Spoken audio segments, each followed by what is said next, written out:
For America's climate goals, investing in clean energy adds up. But what doesn't add up is an additionality requirement for clean hydrogen. Additionality would put an unnecessary and inequitable burden on domestic clean hydrogen producers and have serious consequences for America. America needs clean hydrogen, but an additionality requirement just doesn't add up. Get the facts at cleanhydrogentoday.org. Paid for by the Fuel Cell and Hydrogen Energy Association. Hello and welcome to the Corner Flag. Grass is green, water is wet, sky is blue, and Man City are the champions again. This is episode 215.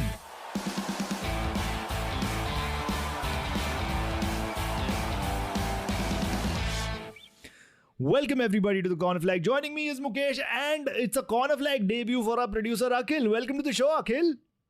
Thanks, Amogh. Actually, I was going to introduce myself as Akarsh. You ruined the joke, man. No, we can call you Akarsh for the rest of the episode. I'm Akarsh. I both like and hate Everton. Wow, it's like Akash is here. Yeah. I've never missed him. I think we don't need Akarsh on the podcast anymore. We really don't. For all the people who listening who keep writing to us, asking us where Akash is and when he's coming back. Well, he's not coming back anymore. We've got a new Akash. He's a lot more positive in life. Yeah. Everybody is worrying about AI taking over their jobs. Yeah. We have humans. We are still at humans taking over our jobs. Yeah. That's where we are. Right. Excellent. Right. Akhil, I have to ask you, how much of football do you know? I mean, we know the answer to this, but our listeners need to know Whatever the answer to I this. hear on this show. That's it. That's pretty much it. That's your And entire... That's it's osmosis. That's it. That's amazing because we don't know anything. You're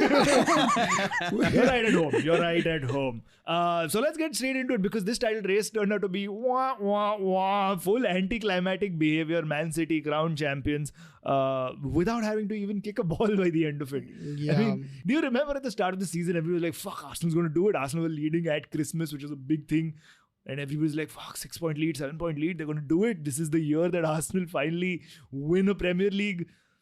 And I think everybody is excited to have like someone break Man City's dominance, because it clearly wasn't going to be Liverpool this year. It wasn't going to be United at some level. Everybody knew that.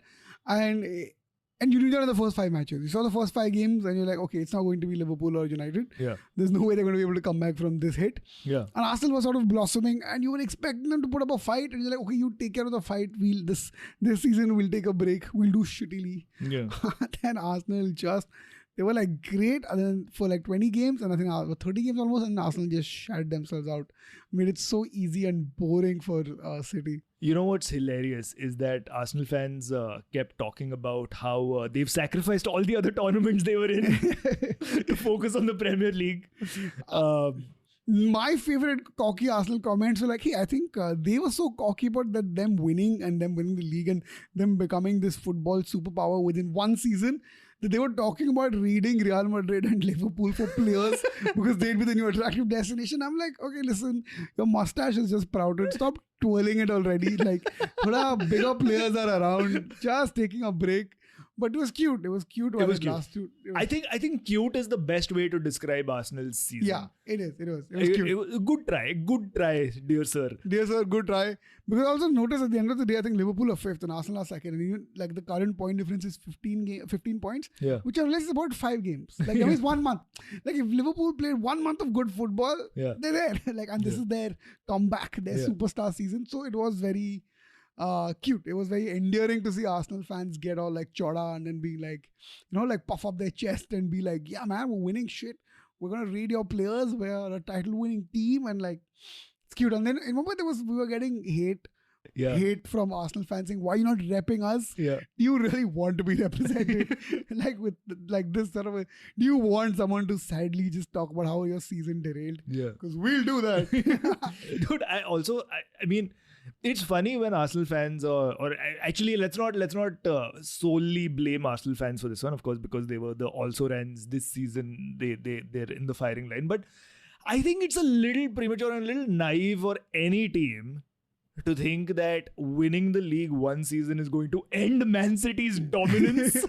Like, Leicester won it in 2015-16. They didn't end anybody's dominance. Like, it's the same thing. Liverpool won it 1 year.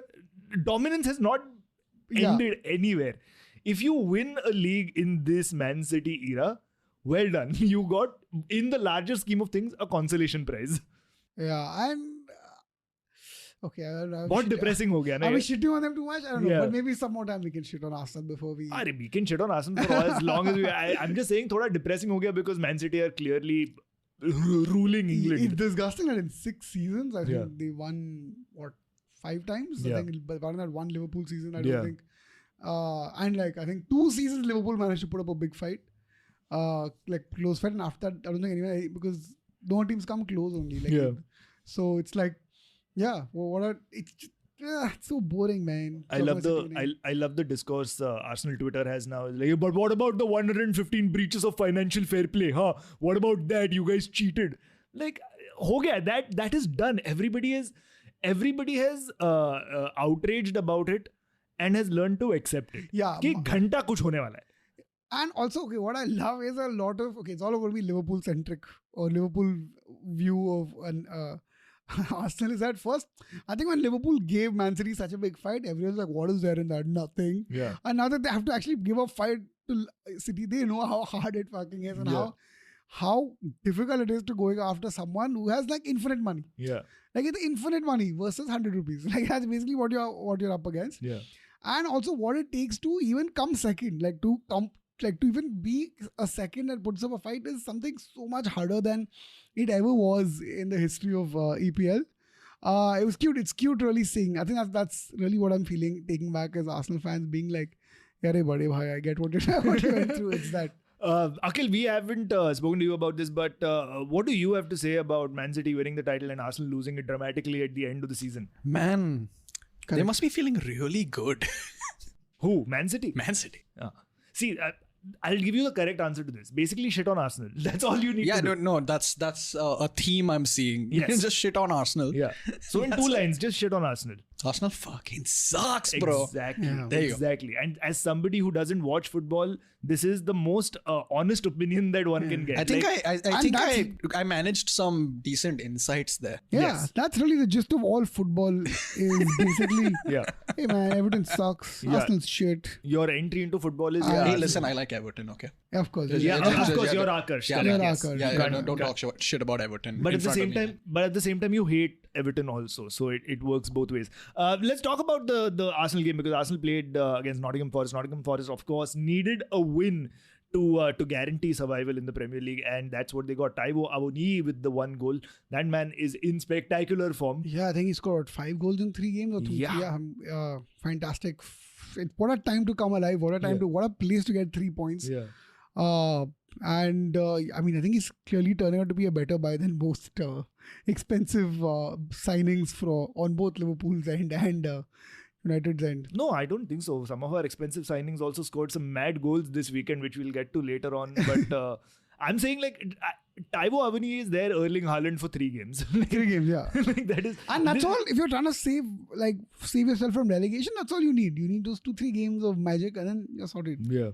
Can we just quickly talk about Nottingham Forest coach Steve Cooper and his ridiculous-looking face? Because I feel like that is the football discourse that no podcast has gotten into. The man looks like Peter Pettigrew. The man does look like Peter Pettigrew. In fact, he looks more like Peter Pettigrew than the movie showed of him. Like when I imagine Peter Pettigrew, that's exactly how he looked. Yes. Also, his last name is British slang for penis. Is it what? Cooper. Cooper's British So when slang. they say they name a car Mini Cooper, like Yeah, that just changes everything. I did not know this. By the way, for Akhil who doesn't know Steve Cooper is, this is who Steve Cooper is. Oh my god. So for the listeners, Amogh just turned his laptop and I've seen a picture of his face. I don't know. How does this man constantly look like he is smelling a fart? Steve Cooper's face, not my face. Just to be clear, not Amogh's face. Although, yeah, I do not look like I smelled a fart all the time. I do fart all the time. But yeah, so that is Steve Cooper. Yeah, I want to go back to Cooper being British slang for penis. Like this is brand new information. In fact, my wife is half British, so I'm going to ask her if this is her understanding of. has she ever called you Cooper? No, she has not. Is that why you're having a meltdown? Wanker is usually what she uses, but no. So I need to figure out about this. It was big for Forest because yes, they are guaranteed Premier League football this season, next season, which means that all the players that they've stockpiled, and they bought like some 27 players at the beginning of the season. And in January, I think they bought 7-8 players, which was going to probably look like it was going to derail their season, and somehow they managed to come back. Yeah. And I think from what I was following Forest, I think the first 10 games they were shit. Then they had some 5 games they were amazing. Then again they had 10 games they were shit. Yeah. And now they've gotten their thing. So it does feel like he's done a fantastic job of managing almost 30 odd players. I think they've had 30 first team players or so who've come on top for them. Yeah. Definitely not face of the season, but good contender for surprise manager of the season. Surprise manager. I think Bournemouth's Gary O'Neill also is in within a shout. Which is, I mean, the manager of the season nominees that the Premier League announced are quite fucking like. Kya popularity contest. It just became a popularity contest. I would have loved to see Gary O'Neill there. I would have loved to see Erik ten Hag there. He's done a good job in his first season as United. Shut up. Yeah, he's done a good job in his first season as United manager.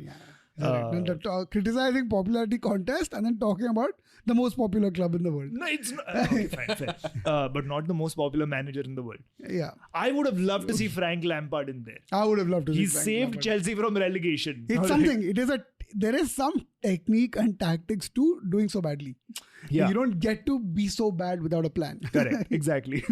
Right. Meanwhile, of course, what this result meant was that Man City were crowned champions without having to kick a ball because they played Chelsea on the Sunday. When I say they played, I mean the Man City Academy played against Chelsea on a Sunday. This was the Man City bench. Kevin De Bruyne, Erling Haaland, Ilkay Gundogan, Jack Grealish, John Stone, Ruben Dias. That's about what? 1 billion. That's pretty much 1 billion. Much 1 billion. And the only reason you can't even bring that stat up respectfully is because the Chelsea bench is also about at least 500 million. Yeah. Against any other team, you would be like, hey, this is an unfair match. And I'm like, you look at Chelsea and you're like, you know what?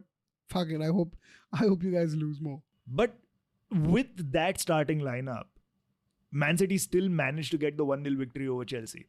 I think that's a testament to how bad Chelsea is rather than how good their B team is. No, but Man City's B team. Cole Palmer getting the assist to Julian Alvarez goal is scary for rest of the teams, the rest of the league for the future that City has. Okay, I know we've shat enough on Arsenal, but have we though? I have. At the is end there of the day, ever such a thing as we have shat enough on Arsenal? I know for all the criticism about Arsenal bottling it, I don't think Arsenal. It's very unfair because this is how the last 10 games are supposed to be. They're not supposed to be these clean 10. It's like that's not how football is supposed to work. You know what I'm trying to say? It's very natural for the last 10 games to be the most unpredictable where everything goes up in the air. The fact that City don't have massive injuries, and it's not because there's some insane medical team, it's just because they have great players who can come in at 60th minute. Like I think they were talking about how against Real Madrid when they beat them in the semi-finals in the Champions League, at around 60th, 70th minute, I think they got Riyad Mahrez on as a substitute after being up 2-0, 3-0. Whereas Liverpool got on James Milner. And again, it's what Liverpool were doing was a normal thing. That's how bench players are supposed to be. That's what a bench is supposed to look like. Yeah. A bench is not supposed to look like as amazing as it does look. So I think, again, so this B team is really not a B team in a traditional sense. It is a pure money B team. Like Julian Alvarez would be a starter in any fucking team. He wouldn't make it to the B team of any other team. Yeah, I mean, he's a starter for Argentina. He plays with Leo Messi in Argentina. He's a World Cup winner and played a decent part in that. Yeah. So I think for all the shit Arsenal's getting, just this Man City's just what is this? You can't really criticize Arsenal that much. I think it's very harsh to call them bottling it. I think that's what season's supposed to be. Maybe not have as many losses and draws. I have a great idea for next season. I feel like Uddhav Thackeray needs to go to England and start a Mahavikas Aghadi. all the other teams need to come together and be like, fuck you, we hate you, we are going to take you down. We do one Man City versus the best of 11 combined, and that's what you do for 38 games. Exactly. And then we'll see who survives. Then we'll see who survives. And if Man City lose the title, then who gets, how does the title get split between 19 teams? You get 300 winners medals. Just 20 players don't get it. That's it. Every day the trophy goes from one stadium to the other. Yeah. And the whole country celebrates. The whole country, every corner celebrates. Yeah. Right, let's talk about the top 4 because the title is obviously done. The other battles were obviously the top 4 battle and the relegation battle. We'll get to the relegation battle in the second half, but top 4 is going down to the wire because Liverpool have seen a resurgence with 7 wins. Really? Oh, shut up. Don't go all like, oh, really?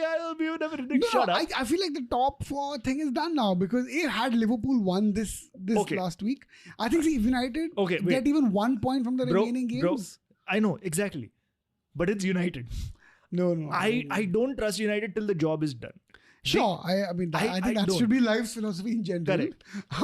वो हग सकते हैं Chelsea के against हग सकते हैं last day of the season Fulham के against हग सकते हैं. There's 1 point. I think this you're being. If there is a moment that Frank Lampard can shine this season as Chelsea interim manager, it would be to take points off of Man United in this upcoming points fixture. off of meaning it's like not even like United have to get 1 point. Yeah, and they could like also out fuck of that a up. possible 6. Yeah, that's I fine. don't know. That's like it's that is. But if that happens to United, then you You're deserve to like not play football only for 1 season. I agree. But I Under say you're very happy. No, you're still hoping. No, Under No. I was hoping till last weekend, but now I've made peace with like I'll get used to Thursday nights from now on. Thursday night football is my thing.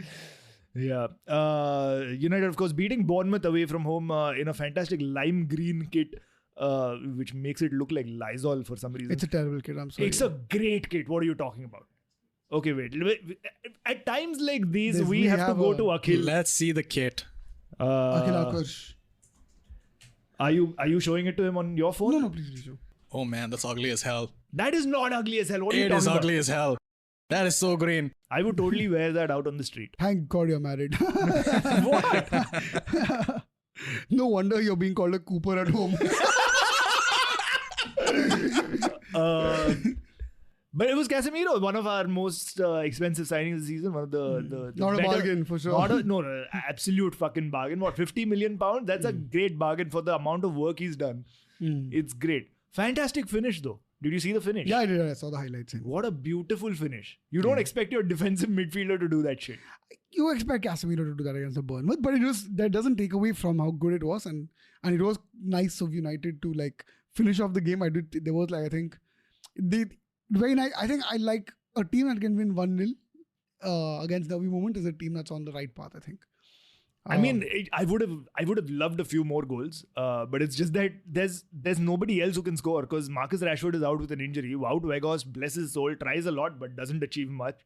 And then there's Anthony Martial. He's going to score 1 goal before the season ends. I feel like just 1 goal. Wout Weghorst? Yeah. I'd love it. I'd love him to get 1 Premier League goal for Man United. That would just be... I hope if the minute he scores, stadium invasion. Like pitch invasion needs to happen immediately. It's like what Akarshan said about Tony Hibbert. If he scores a goal, the pitch invasion happens. At this point, Akhil is completely confused. Like, मैं अभी football देखना मतलब little bit शुरू किया है, like Erling Haaland and all I can say, Tony Hibbert कहाँ से आया, bro? I learn new things every day, guys.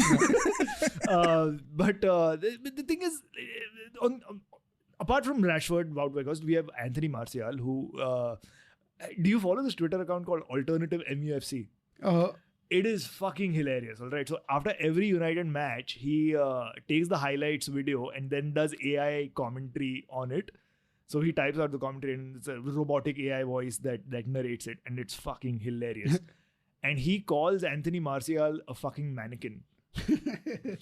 And that just explains it. Like, even when he was substituted in this game, he walked off like that's the fastest he can go. Yeah, I mean, I think United rates Martial very highly. No, I don't think so. I think we have no other option. The problem is he's signed a very big contract, so nobody wants to buy him for the wages that he's on. Yeah, I mean, I don't rate him highly. I'm surprised that this is even a realization. I rated him really highly when he joined. I remember his debut goal. He scored a goal. I don't know what debut goal. Against? I don't remember against who. Was it Liverpool? It was against Liverpool. It was at Old Trafford against Liverpool. Maybe that's why I remember it. But I remember his. You remember Martin Škrtel? Your absolute, your Beta Nemanja Vidic, your Gariboka Vidic. Yeah, Gariboka Vidic. No vowels in the name. Yeah, no vowels in the name. There is Škrtel. But it's as good as not there. No, Martial actually nutmegged him and put him down on his butt and then scored a lovely, lovely goal. And he was compared to Thierry Henry back then. Wow. Ballon d'Or clause in his contract that gives him £10 million if he wins the Ballon d'Or. The audacity. Yeah. Listen, let's just put a clause in this podcast. This thing. If we win the Oscar for this podcast, we'll get green tea in the office. It's a very low bar, dude. Low bar. Very, very low I bar. don't think they have Oscars for podcasts, guys. Whatever the Oscar sorry to disappoint. Whatever the Oscars equivalent of what is the Oscars equivalent of the podcasting Yeah, I world? don't think we have. No wonder. Let's create our own award show. Yeah, let's do it. And win it. And win it. I think we can do it. Yeah, the flaggies. The flaggies. We should do it. We should absolutely do it. Remove one letter. Yeah. The other thing about United's attack, of course, Antony, the Brazilian Antony, not Martial, the only first named Antony. He had a great game, but what are you going to say? Please. No, say. Please say. Because I feel like we're going to agree on this point. Is that, you call that a great game, huh? What he had? I think he causes trouble. Amogh will be a great dad, dude. Yeah, no? Just defending like the shittiest people. Blind love. Blind love. Just I'm like, how can you defend Antony? The problem is he only has one left foot. Like, you know, people who don't know how to dance have two left feet. He has one left foot. That's it. Yeah, that's quite useless. He's easily muscled out. He does one trick. You know who he reminds me of? Cristiano Ronaldo when he signed from Sporting Lisbon. Yeah. Oh, wow. Yeah. Amogh, this love is... Because, Correct. do you remember Ronaldo when he signed? Vaguely, I'm sure I don't remember it as well as you do, but I do remember him. He had atrocious spaghetti in his hair, yeah. which is similar to what Antony has going with all his tattoos and his blonde hair and all. So, matlab, that young blood is all there. But, and even Ronaldo when he joined was young, he was thin, he would get muscled off the ball. English Premier League defenses were brutal to him, he'd constantly get kicked. But he just became a powerhouse of a player. Yeah. Which means in 3 seasons he's going to become a Ballon d'Or winner and then fuck off to Real Madrid. That's basically what's going to happen. Hope. Your best hope is that he leaves you. That is what is going to happen. Right, before we end the first half, let's talk about Liverpool. Liverpool could have made the top 4 fight a little more exciting, but Aston Villa. Emery, I think Unai Emery's Aston Villa. Okay, I think it was Steven Gerrard, the ghost of Steven Gerrard's Aston Villa. Oh, really? I think in fact, this particular Aston Villa looked the most like any Emery team. Like, you know, they had like a low block. They were compact as hell. Yeah. Liverpool, I think they still got on Firmino earlier because you need someone to do those tricky, cute passes between, because the line between, I think the space between defense and midfield was 1 foot. Like there was no space at all. So yeah, I think it was clearly Emery's, and I think what a fantastic game he managed. Yeah. But yeah, very good. It was poetic that Roberto Firmino gets the equalizer late in the last minute almost, right? 89th minute. Yeah. Almost the last minute. And he saves Liverpool one last time before he leaves, and I was actually texting a friend. This was very emotional because I think I remember when Firmino had come. You know, I think I was 23. Yeah. And now he's leaving almost 7 years later. So he came a boy and he leaves a man. Man, yeah. But yeah.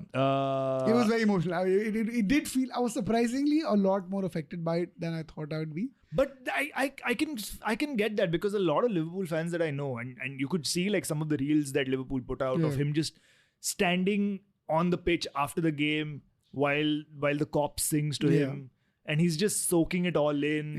He's crying. Like, you know, he knows that he's not going to experience this anymore. And I don't know if you saw this, but the previous game week, I forgot who we played. I don't know if we played Bournemouth, but I think we played some team. He was there as substitute and there was a 15-minute continuous singing of his song. Yeah. And he wasn't even on the pitch. Yeah. And I think he was just like, you know, that cute embarrassed by it. And it was like, there is a lot of love for him because not only because he was very good at what he did. Yeah. And I think the club rated him highly, but also because he was just, I think very few footballers who bring out the joy in playing in football, because so much of it is about, say, speed, strength, money, cups, medals.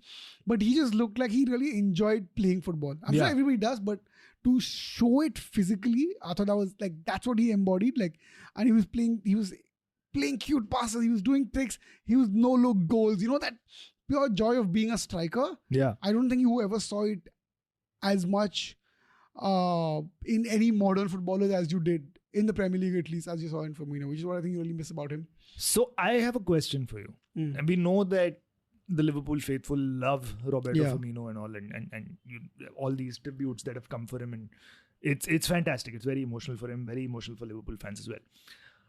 who do you think is going to miss him the most? Is it the Liverpool fans or is it his dentist? I think his dentist. There's a big paycheck It's coming. a big paycheck that's missing. For Akhil, again, we will give him context for this. This is Roberto Firmino.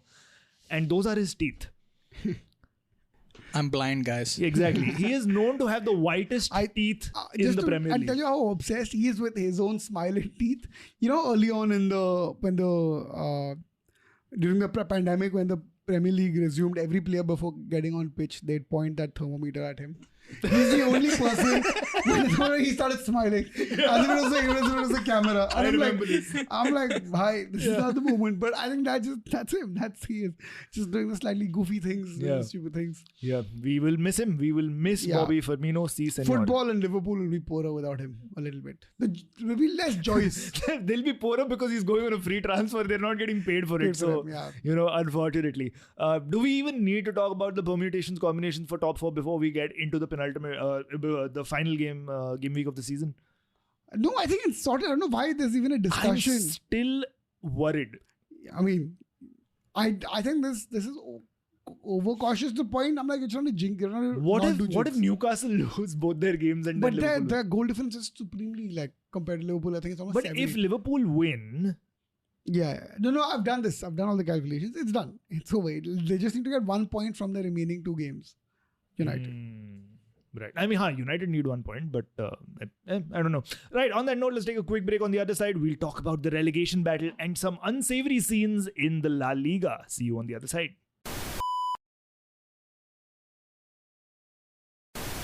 Welcome back to the Corner Flag, everybody. And as always, we begin the second half with some questions. Except these are not your questions, dear listeners. These are questions from our producer, Akhil.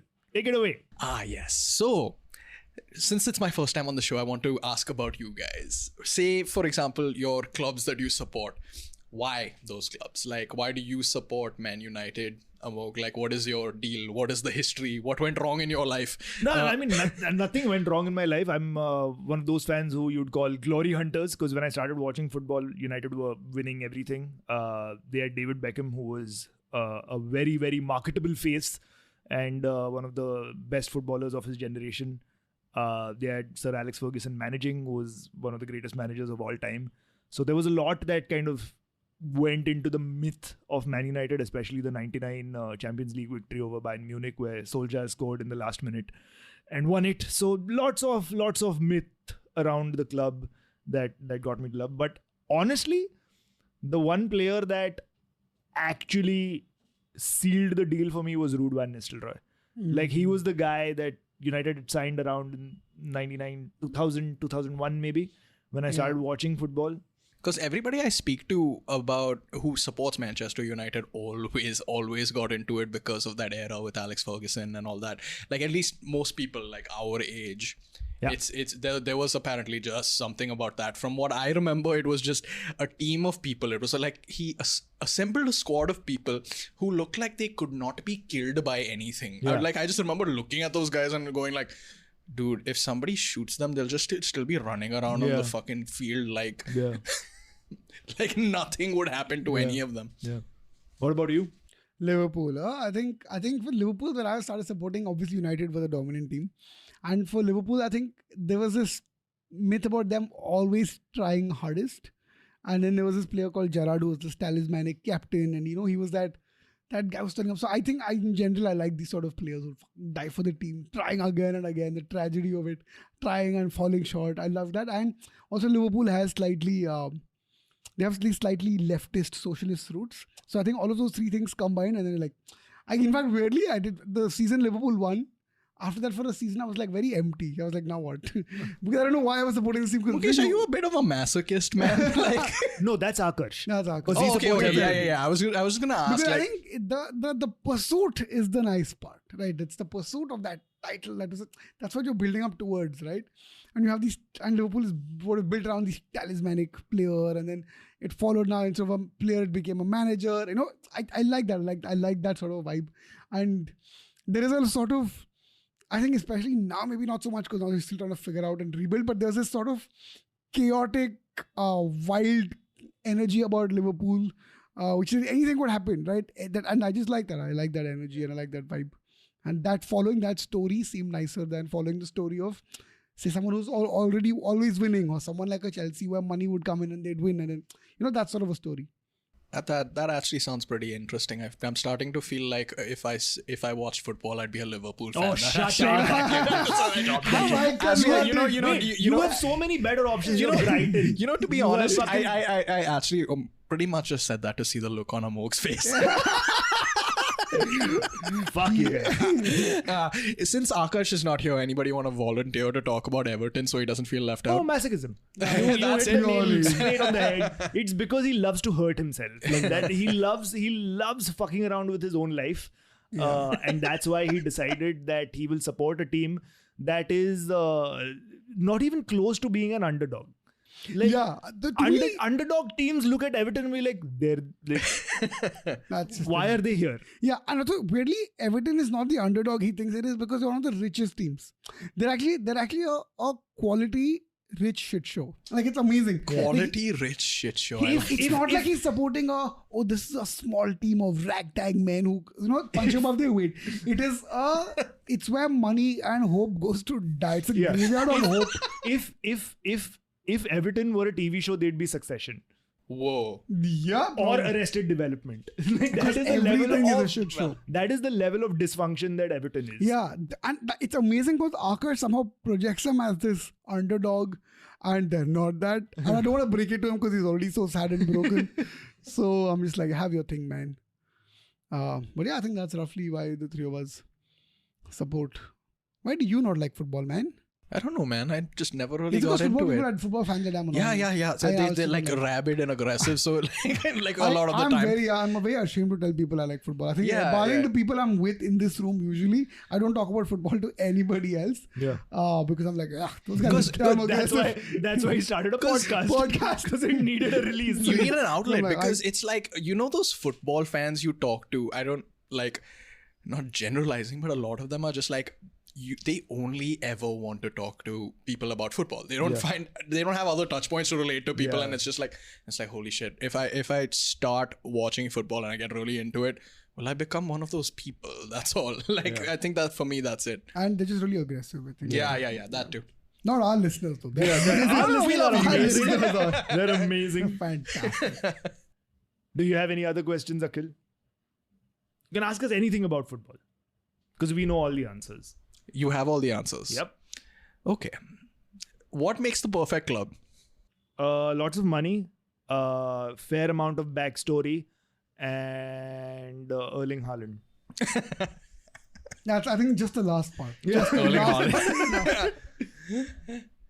Yeah, that's all the questions I have for today, guys. Awesome. Cool. Thank you for that. I would say keep writing in, but that's not how this works. Let's talk about the relegation battle then, because it is the one part of the Premier League now that can still go down to the wire on the last day of the season.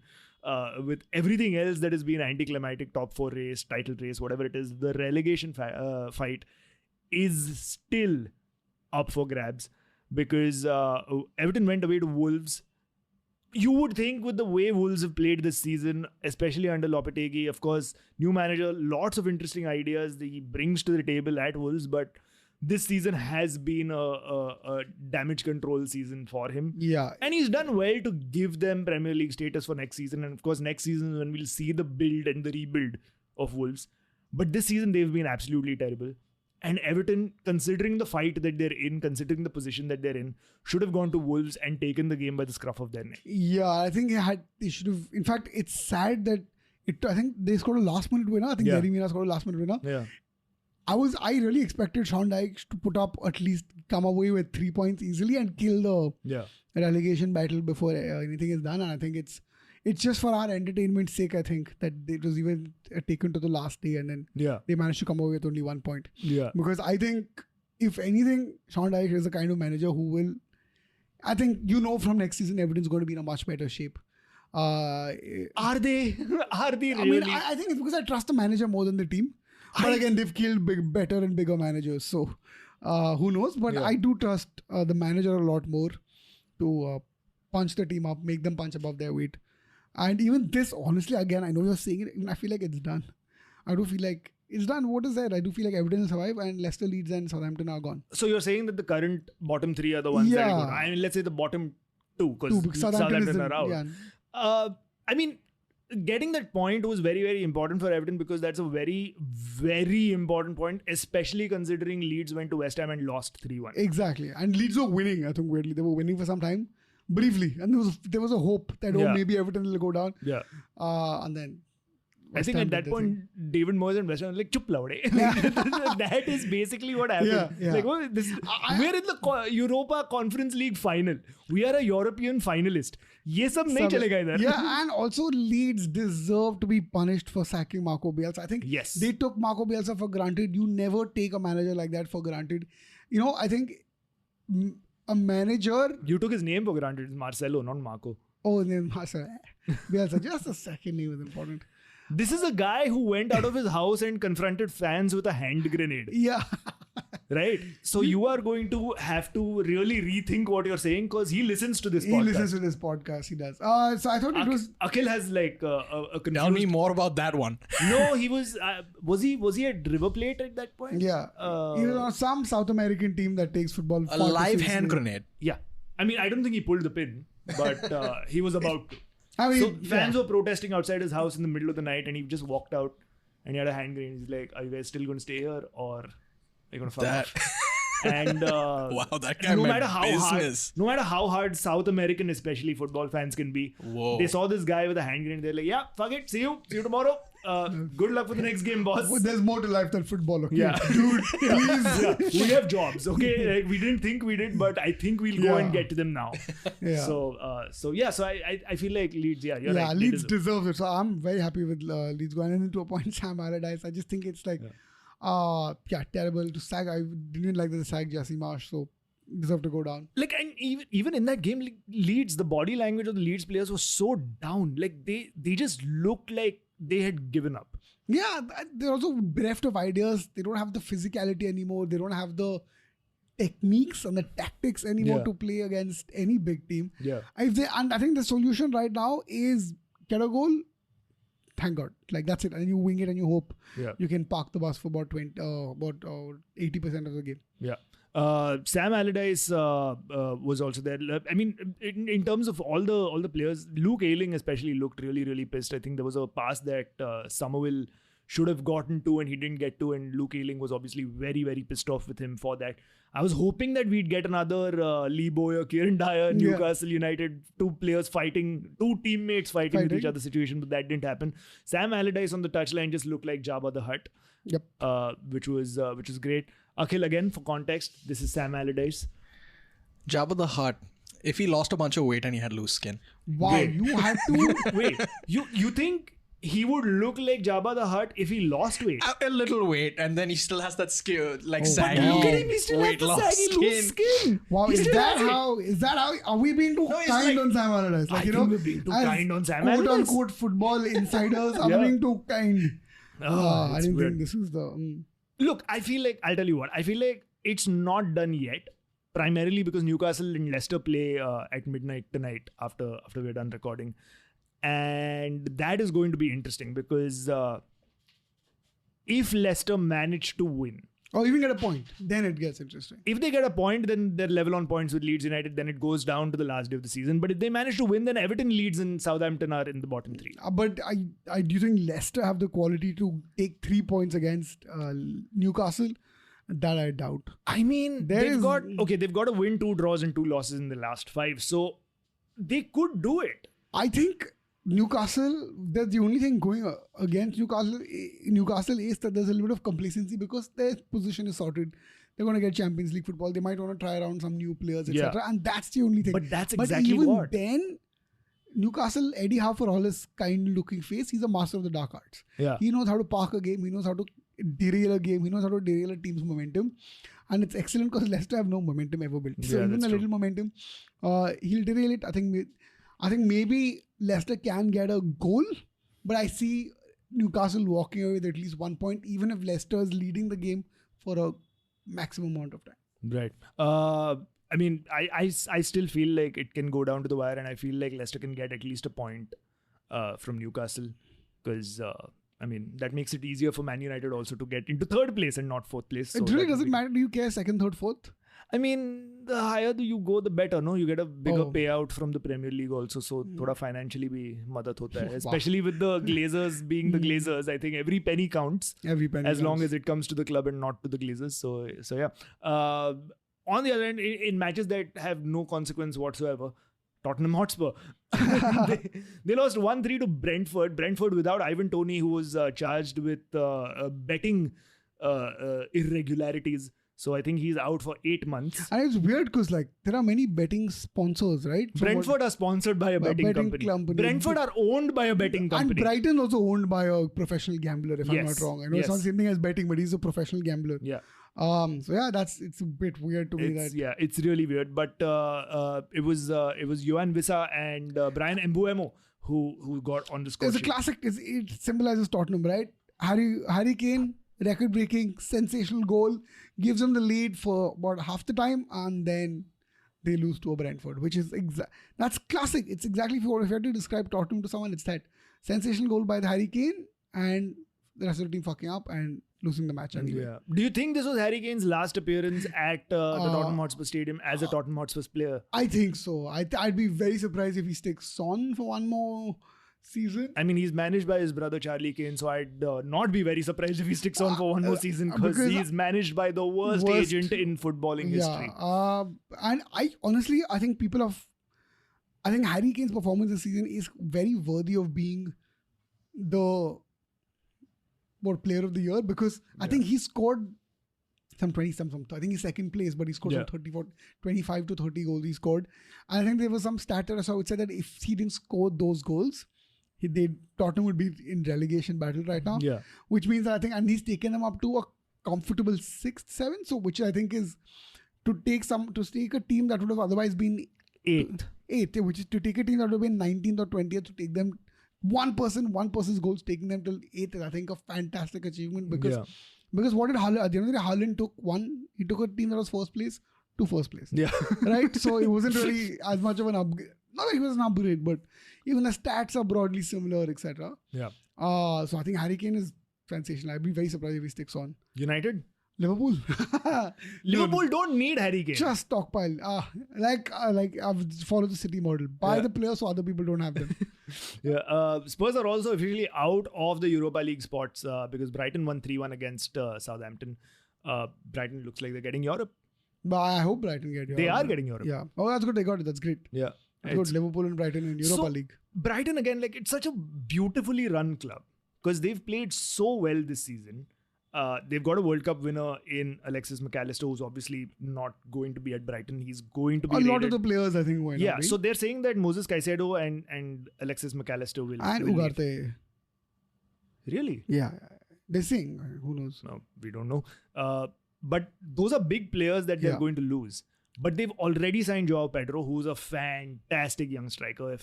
It's just unfortunate that he started his career in England at Watford. But even at Watford, he's shown signs of brilliance. So under De Zerbi at Brighton, I think he can be a fantastic striking option because that is one place where Brighton have faltered a little. Like Evan Ferguson is showing up now and he's a young striker, lots of potential obviously, but having Joao Pedro there as well, and Joao Pedro is also somebody who can work on the wings. So he does fill in that gap a little bit. They're signing James Milner most probably, so that center of the midfield. And I think what James Milner is going to bring is one Champions League experience of what it takes to play. I'm not, even if it's a mentality thing, even if it's advice backstage, and he'll close out all the cups because I think there'll be what European experience is going to get. Don't fly Ryanair. Skyscanner.com pe tickets. If you're winning, sit on the ball if you have to. There is no. Also, James Milner's leaving. It was also his last appearance for Liverpool, which is also quite sentimental because, he's one of my favorite players at Liverpool. Yeah. Purely because of course, he's done fantastic things, but I will never forget the fact that he sat on a football to save time. The dignity in being indecent and playing bad football. No one symbolizes that. Speaking about James Milner, though, he was asked about his last game at Liverpool, and he said, I'm Leeds through and through. But I never thought that another club would come into and have a place in my heart as much as Leeds, as Liverpool has. And these are memories that I'll never forget. I just love the fact that he started off the sentence with, I'm Leeds through and through. Would you go to Leeds next season? Yeah, fuck no. Brighton. No. Brighton. Where they pay the money. European football, dude, not relegation fodder. Yeah. Fuck it. I'm going to Brighton. मेरे को championship नहीं खेलेगा, but I'm Leeds through and through. Right, before we end, let's quickly just go over from England to Spain to the La Liga, where unfortunate and disgusting incidents of racism against Vinicius Jr. in a match between Real Madrid and Valencia. The thing is, racism in football is not new, unfortunately, and it should be old. It should be done and dusted, but it's not. And Vinicius Jr. gets racially abused. He reacts violently to it. He goes to the crowd and he says things back as well, as you would if you were racially abused. You lose your head and you do what you do. He gets sent off, which is unfair, but I guess within the rules of the game, he did show violent conduct, so punishment for that. But what follows is just ridiculous. Like from La Liga president Javier Tebas, from Valencia, it's just ridiculous. Yeah, I think he got red carded, but I also feel like the goalkeeper, someone who pushed him, didn't get red carded, which I thought was like, okay, because that violence was also against the game or the spirit of the game or whatever. And of course, I think it's admirable that Ancelotti has been straight up supporting. He didn't even talk about football at the post-match press conference. I think when the first question the reporter asked something about tactics, said, "You don't talk about football? Are you crazy?" Yeah. And he went on his rant and he made it unacceptable. I also thought it was kind of shameful that, say, Benzema and the Modric and the senior players didn't really turn up that much. I think later on in social media they turned up, but I think it was Lucas Vázquez. I forgot his name. There's some player called Lucas Vázquez, like 5'7", 5'6" or something, and he's going up against the crowd saying, screw you," which I thought was quite sweet. Like this short guy who went thousands of fans. So I think sad for Vinicius, but good job on Ancelotti for being so brave. And I think the Brazilian president has now tweeted in support of President of Prime Minister has tweeted in favor of Vinicius and saying we will not let our boy down and we won't tolerate it any longer. I hope Vinicius leaves La Liga because it's been repeated offenses. Yeah, so he's said that he doesn't want to leave because he loves Real Madrid, and he does. Like he's always loved Real Madrid, and he's become one of their most important players. And probably he's the only face now. He's the face of Real Madrid. But he's in his social media and his tweets, he has called out the La Liga. He's called out Spain as a country as one of the most racist countries in the world. Yeah. And he has blatantly just said it should not be the case, but it is true. Like this is a very racist country and it just keeps happening over and over and over again, and nobody seems to do anything about it. The La Liga doesn't do anything about it. The clubs where these racist fans are from don't do anything about it. And almost as if they're playing roles of a pantomime villain, the La Liga president Javier Tebas and Valencia just kind of fed into the same bullshit. Like Javier Tebas replies to Vinicius and says, you need to know what you're talking about. The La Liga is always ready to help, and we had thought of certain dates where we could sit down and talk, but you yourself didn't show up to those meetings that you had agreed to in the first place. Yeah. And Vinicius is just like, I don't give a fuck about meetings, bro. Fucking you're the La Liga president. Do some shit. Like, give them punishments. Yeah, why am I in a meeting? Like, what should I? Yeah. मैं क्या करूँगा? And Valencia tweeting or I think replying saying that, hey, not all Valencia fans are racist. Yeah, of course. Like the classic tone deaf. Like if there ever was a tone deaf response toolkit, it would open with the terms "not all." Yeah. The minute you say "not all," you know, but all. Right? Exactly. And even if there are not all, you don't say not all because a gigantic majority is all. Like, you know what like bothers me about this is, right, and what makes me realize, oh, these people are actually idiots are not malicious, is because let's say you were malicious and you didn't care about racism that much. I'm saying even considering the fact that, and you're just calculative about this, even considering the fact that Mbappe and Jude Bellingham, the two biggest superstars of the next generation, eventually want to come to La Liga, who are also black, I think it's such a bad advertisement for them that you're not going to get protected from it's such a poor decision, not just at an ethical level but also at a business level. Yeah. So I'm like, oh, these people are just idiotic now. It's not a malicious thing. To call them racist also might be too dignifying their idiocy a little too much. Yeah. But yeah, so I think I think for whatever said and done, England's done, the Premier League has done a decent job with it. Yeah. Like with very visible changes. I think every captain of the team, where Henderson to Kane, to whoever has done their bit in being vocal about their support with this. But yeah, it's just outrageous. I think he should come to India, dude. We're not racist at all. We won't say anything like that to him. What? Yeah, we won't. I mean, we are racist in a very different way. Like, we won't even think of calling him like monkey or whatever the fuck he gets called. But we'll be very happy to have him here. Yeah. Vinicius, come na, chalna. Play for Amogh's team in Roots Premier League. Absolutely. That would be great. Right, on that note, it's time for us to fuck off from here. Thank you so much for listening to this episode of The Conflag. If you'd like to get in touch with us and tell us what you thought of this episode, you can reach us on our social media. You can find Mukesh on Instagram at Mukesh Manjunath. You can find Akhil on Instagram at What the fuck hill. What the fuck hill. WTFKHIL. Amazing. And you can find me on Instagram and Twitter at Amogh. That's called, his name is Cooper. Mini Cooper. Fuck off. ये साजिश है. You can also follow The Corner Flag on Instagram and Twitter at @cornerflagpod. Do visit our website, thecornerflag.in. Support us by going to buymeacoffee.com/thecornerflag. And do not forget to subscribe to us on Apple Podcasts, Spotify, or wherever you get your podcasts from. And also, do not forget to give us a 5-star review. Shout out to Kezat Gurda for composing our theme tune. And until next week, it is goodbye from us. So say bye, Mukesh. Bye, guys. Say bye, Akhil. Bye, guys. And it's bye from me.